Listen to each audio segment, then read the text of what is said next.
McKinney North headed to regionals, but for the first time in 3 years, not as district champions.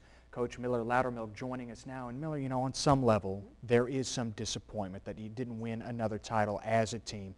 Came in third at the district meet last week in Rockwall, but third place is nothing to be ashamed of in this district, and I'm sure that you had to convince your kids a little bit, hey, you should be proud of what you did. Absolutely. Going into it, as coaches, we knew it was going to be hard. We prepared our kids. We told them what they needed to do. But, you know, just depth-wise, I mean, we did everything that we could as far as what we had. And I always tell my kids, we can control what we do, but we can't control other people. And as far as what we did, we were very successful. Now, other teams were just a little bit, they had great days. And, you know, you can't control that. But as a team, what we did, I mean, they walked out of there and they had to have been proud because some of them went above and beyond what I ever dreamed they could have done. So, I mean, you have to be happy about that as a coach. And you're certainly happy about what Jasmine Epps was able to do. Third in the 100 meters. She was also fourth in the long jump. What did you like most about Jasmine's day there in Rockwall? Probably the best part about what Jasmine did was she qualified in the 4x1, and she really, really wanted to go on an individual event. And the 100, she was going in to the finals with the 5th best time. And I told her, this is it. Like, if you want to go on an individual event, it's time. This is it. And she did. She competed her little heart out. And, I mean, it was just one of those times where you knew that it was important to her. She put it all out there on the line. And she left on the track, and it did. It paid off for her. And that was probably the best moment for her, that she got to go on an individual event and not just a relay. And after that district meet, Friday, her birthday, she signs a letter of intent with William Penn University in Iowa. What a special moment for her. It was. Her family was there. The whole track team, they all stayed. It was a very special moment for her because track has been something that her freshman year she was kind of skeptical about it, and she definitely has grown to absolutely love the sport. And so it's something very special to her that I think now she has a love for it. And you have to, going to college, you have to love what you're doing, and you can definitely tell now she loves track and she loves what she's doing, and she deserves every bit of that. Maybe one day down the road, Danielle Coleman will be putting her name on the dotted line for a track scholarship or elsewhere. We know what she does as a basketball player for Michael Oldham. A pair of silver medals for you at the district meet, second in the 200, second in the 400, just in the individual events. That's quite a day for a sophomore. She did.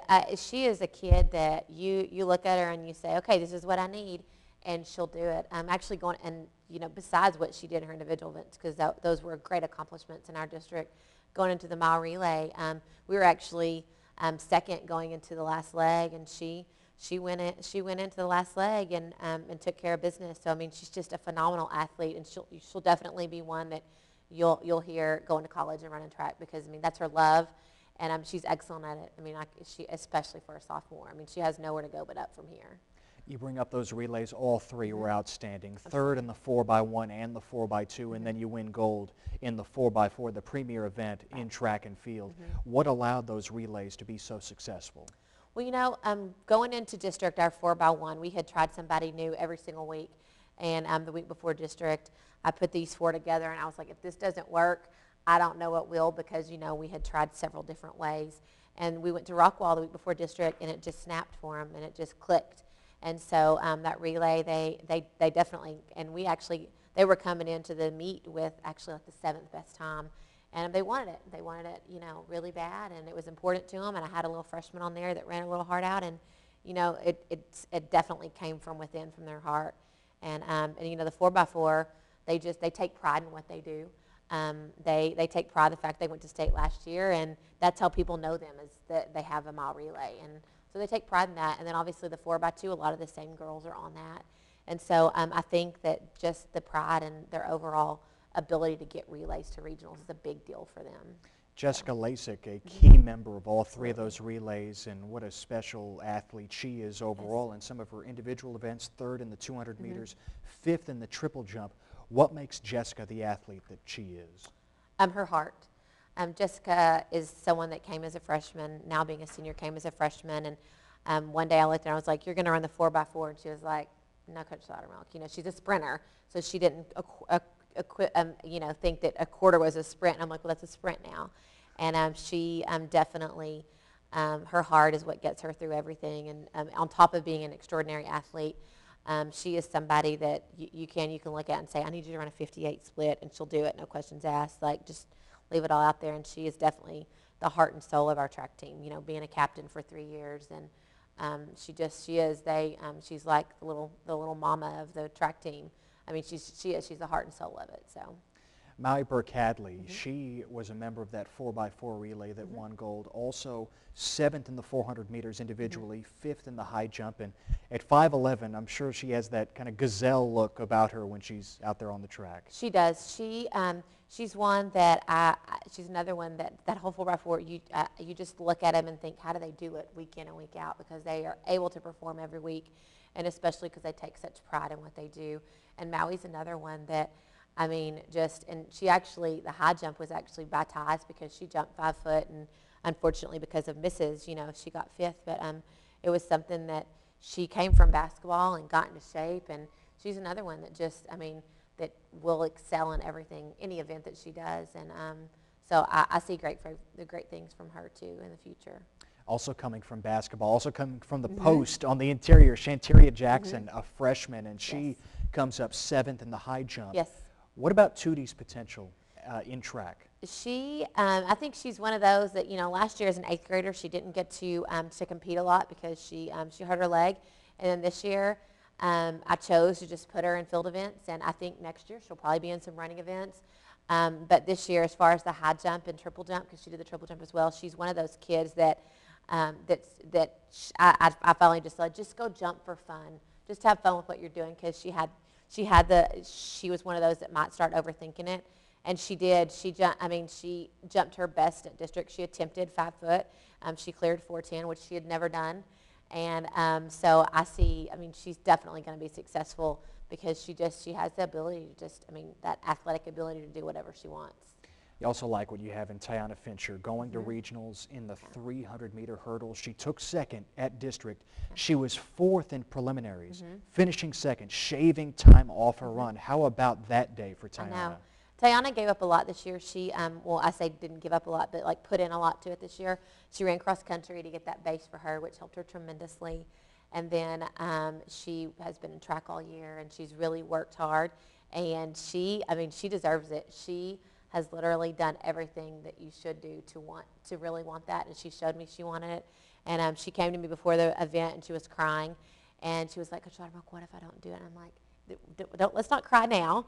You're crying because you're nervous, but you're gonna be okay. You're gonna do good. You've done everything to prepare for it.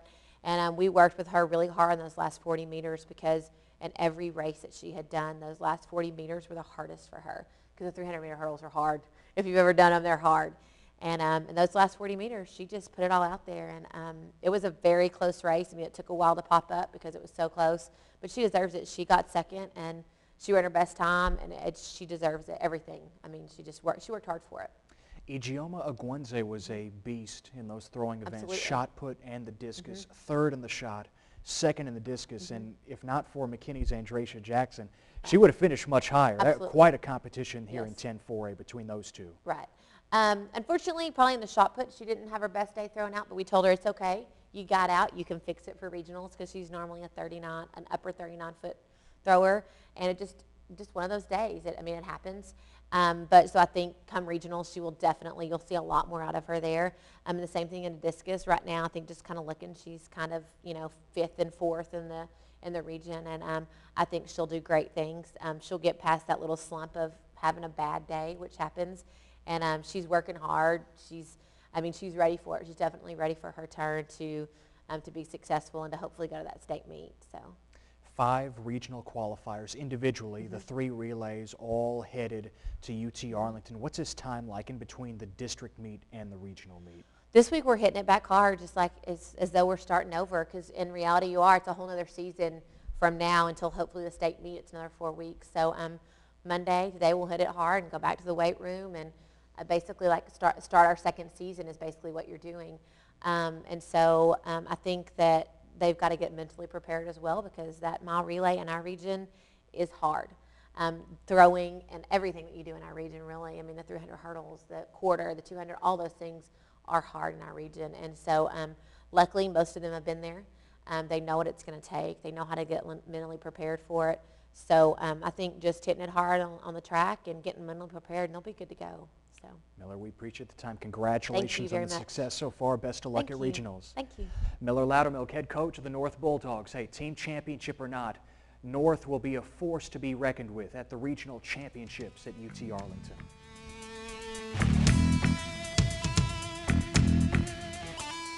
That is our show for today. Next week, we check in with MISD softball with the playoffs just around the corner.